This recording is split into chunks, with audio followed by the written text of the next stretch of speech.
আগামীকাল আব্বাস সিদ্দিকীর সভাকে কেন্দ্র করে ভাঙড়ে আইএসএফ নেতা কর্মীদের বাড়িতে লাগাতার ভাঙচুর চালাচ্ছে রাতের অন্ধকারে তৃণমূল নেতা কায়েজার আহমেদ।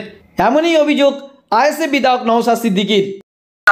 ভাঙড় থানার একটা অংশের অফিসারদেরকে সাথে নিয়ে সেখানে কায়েজারদার নেতৃত্বে নেতা যারা টিএমসি নেতা আছে বেশ কিছু নেতা জুড়ে সকাল থেকে আইএসএফ এর যারা কর্মী সমর্থক আছে তাদের উপরে মোড় আক্রমণ চালাচ্ছে, তাদের উপরে চড়া হওয়ার চেষ্টা করছে।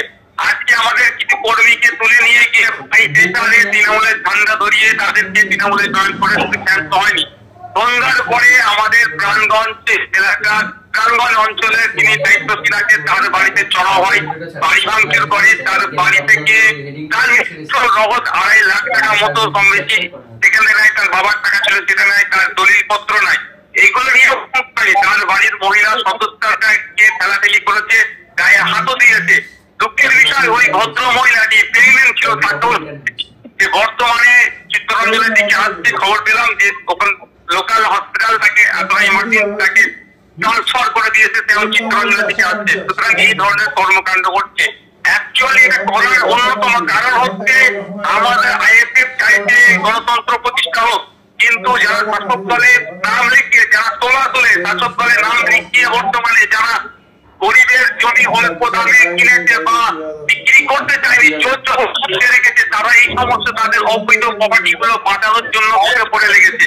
সুতরাং তারা ভয় দেখিয়ে প্রশাসনের ক্ষমতাকে কাজে লাগিয়ে তিনটা কেস দিয়ে টাকা দিয়ে কিনে আসতে পারেনি আইএসএফ এর কর্মীদেরকে। সেই আইএসএফ কে ভালোবাসছে, তার শেষ পর্যন্ত এখন আবার ভোট পরবর্তী যেরকম হিংসা ছিল এখন সে হিংসায় নেমেছে, আমাদের কর্মী সমর্থকদের উপরে এই অবস্থা করছে। তবে আমি একটা মিডিয়ার বন্ধুর মাধ্যম দিয়ে প্রশাসনকে একটা বার্তা দিতে চাই। দেখুন, মানুষের একটা ধৈর্যের একটা সীমা আছে। মানুষ যখন ধৈর্য হারা হয়ে যাবে, ভাঙড়ের প্রশাসন বা বাড়ি আন্ডারের প্রশাসন হয়তো তাদেরকে রুখতে পারবে না। সুতরাং এই পরিস্থিতি না হয়ে ওঠে তার আগে বারুইপুর প্রশাসনের পক্ষ থেকে আমি আশা করবো এটা সঠিক তদন্ত, যারাই কালপিট গুলো ওই প্রেগনেন্সি মহিলার সম্পর্কে খারাপ ব্যবহার সহ তার উপর যে অত্যাচার চলিয়েছে তাদেরকে চিহ্নিত করে এবং যে কায়েজারদার নেতৃত্বে হয়েছে অবিলম্বে কায়েজারদার এগেইনস্টে আমরা তো অবশ্যই কমপ্লেন দেবো এবং যথাযথ তদন্ত করে তাকে শাস্তিমূলক শাস্তি দেওয়া হোক এবং তার সাথে যারা এই কালপিট গুলোর সাথে জড়িয়ে আছে এদেরও সঠিক বিচার না হলে আগামী দিনে দেখবেন আমরা বৃহত্তর আন্দোলনে নামবো এবং আমরা শুধু আন্দোলন নাই অন্যায় বলবো। পশ্চিমবাংলা তথা ভারতবর্ষে কি বিরোধীদের কোনো স্থান নাই?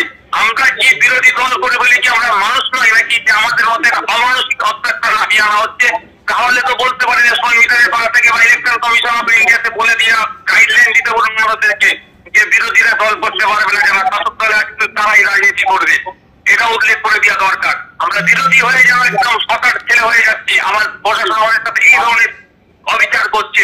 দুঃখের বিষয় একটা প্রশাসনের একটা বড় অংশ এই ওয়ার্ডকে যে ইনসিডেন্ট হতে যে যেটা ঘটিয়েছে তার সাথে পুরোপুরি ভাবে জড়িত আছে। এই সমস্ত প্রশাসনের নেতৃত্ব যারা দিচ্ছে জড়িয়ে থাকে তাদেরকেও চিহ্নিত করে কঠোর শাস্তি দেওয়ার দাবি করছে। তবে এ বিষয়ে তৃণমূল নেতা কায়েজার আহমেদের সঙ্গে যোগাযোগ করলে কোনো রকম তার সঙ্গে যোগাযোগ করা যায়নি। পুলিশ জানিয়েছে এ বিষয়ে এখনও পর্যন্ত কোনো এফআইআর দায়ের হয়নি, তবে পুলিশ পুরো ঘটনা তদন্ত করছে বলে জানিয়েছে ভাঙড় থানার পুলিশ। Bureau report, NBTV।